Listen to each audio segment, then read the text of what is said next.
I'm working on hand mending a few pieces for Wool Ann this week, so I thought this was the perfect time to make a short video on darning, which is a technique for hand mending that is very visible, but it does the trick. It's meant to just reinforce holes that are made by moths or regular daily wear. Repairing your clothes instead of buying new ones is a sustainable way to take care of the planet, as well as care for the items that you already love in your closet. If you know how to do a basic running stitch, then you have all the skills you'll need for this. This is a super simple example of a mend. You can see the running stitches going horizontally and vertically on either side of the hole, and then right on top of the hole you see those same threads weaving over under each other to create sort of a new fabric.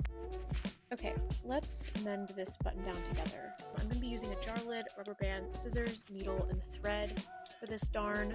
I'm using the jar lid because it's something that we all have in our house already, and it acts a bit like a stabilizer behind the hole so that the fabric is flat and your needle can really run across it smoothly.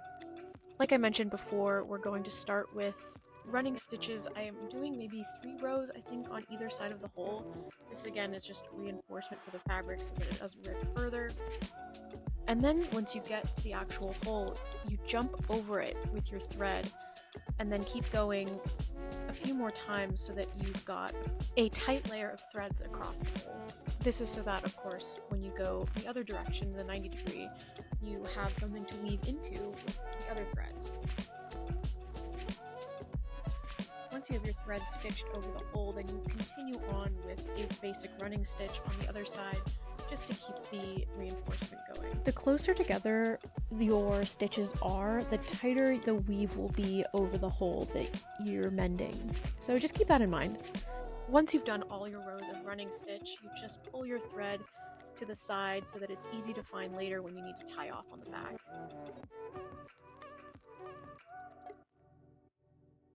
Okay, starting in the other direction, you're going to flip your work 90 degrees and go into those stitches that you just finished.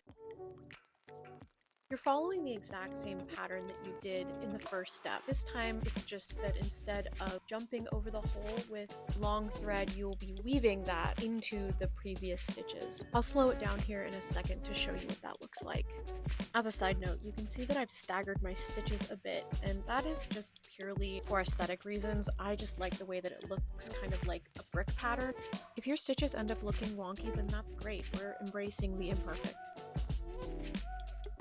Okay, here I am in real time trying to pick out the long stitches from before and going over, under in a weaving pattern, just making sure I don't skip any, and then pulling the needle through so that the thread comes all the way through the stitches to get that woven pattern started. And then of course continuing on the other side with the running stitch like we've been doing.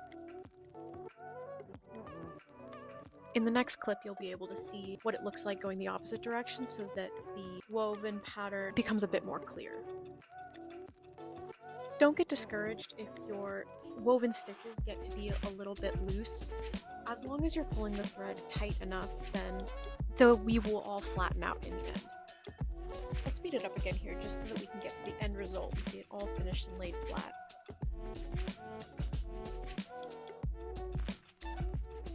And there's the final stitch. I'm going to bring the thread out to the side so that I can pull it through and tie it off on the back later, like I did last time. Take that rubber band off, and then I'd recommend pressing it with a hot iron just to set those stitches and finish it up. Here's an example of a darn that I made with matching thread. I really liked how that came out. And here, of course, is that darn that I did on the t-shirt.